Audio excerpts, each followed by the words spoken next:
Hello, what's up? Hello Philippines, hello world. Good morning. Andito na naman po tayo para mag-react at mag-comment dito sa isang video.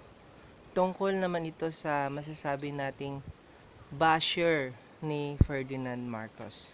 Itong TikTokers na to, matagal ko na rin itong nakikita sa social media at saka sa YouTube nga na kontrang-kontra ito kay Trillanes at sa administrasyon ngayon.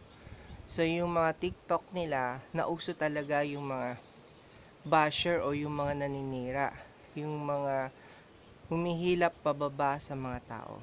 Advice ko lang po, gamitin natin yung platform natin para magkalat ng kabutihan, para maging inspirasyon, para gumawa ng mabuti, para sa ikauunlad at ikabubuti ng ating bayan. Huwag po tayong magbabash. Gamitin natin ang platform natin for entertainment. Pwede tayong mag-react at mag-comment. Pwede natin ipahayag kung ano yung nararamdaman natin. Pero wala tayong karapatan mag-bash at manghusga ng tao. Pero katulad nga ng sinabi ko, itong taong ito ay kontra to sa administrasyon at kay Trillanes matagal na.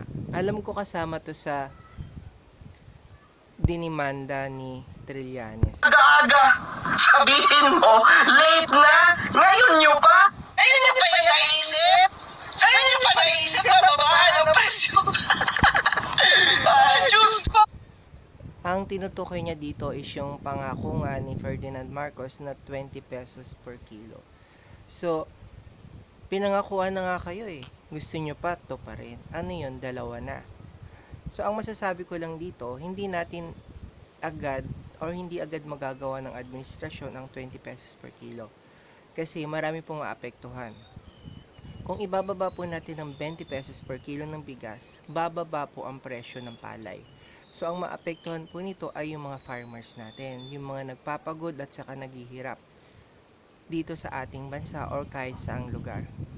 Kung ako ang tatanungin, para sa akin, dapat ang may pinakamalaking sahod ay yung may pinakamahirap na trabaho, katulad ng mga farmers. Number one ang farmers. Kasi kung wala sila, hindi tayo mabubuhay, wala tayong makakain. Hindi naman lahat pwedeng kainin lang natin is, although mga prutas, mga farmers din ang gumagawa niyan. Yung mga meat farmers din, mga poultry farm pa rin yan. So, dapat talaga ang may pinakamataas na sahod ay mga farmers. And next for me is mga teachers.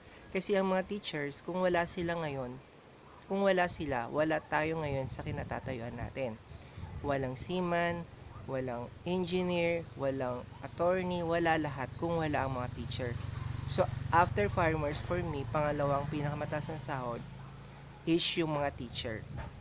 Kasi kung wala sila, wala tayong mararating. So, silang dalawa yung para sa akin ang dapat may pinakamataas ng sahod. So, katulad nga yan, yung sa 20 pesos per kilo, hindi agad yan magagawa na aksyon. Pwedeng maging posible, pwedeng maging imposible. Dahil marami pong maapektuhan. Sana po maintindihan natin na pwede tayong magbaba ng presyo pero hindi ganon kababa. Kasi mahihirapan po ang ating mga farmers. Oh, ano ba bang nangyayari ngayon sa administrasyon? Ngayon pa kayo a-aksyon? Ngayon nyo pa yung naisip? Nagsibabaan na daw ang ibang bilihin. Etong TikTokers na to, parang nabalitaan ko, nawalan siya ng platform. Kasi karamihan sa platform niya, ganito ang ginagawa niya. Nambubuli, nambabash ng tao, nanghuhusga ng tao. Pwede nating ilabas ang ating mga hinaing sa mga tao, pero wala tayong karapatan na husgahan at sabihan ng masasama ang mga tao. Kasi hindi naman na natin trabaho yun eh. Pero, katulad ng karapatan natin sa pagpapahayag or ang tinatawag doon, basta yun, karapatan natin magsabi ng hinaing natin. Karapatan nating gawin kung ano yung gusto nating gawin nang wala tayong inaapakan at sinasaktang tao. Lagi nating tatandaan, don't do unto others the things you don't want to do unto you. Ano ba yan? Tama ba ako? Basta ganun. Adios.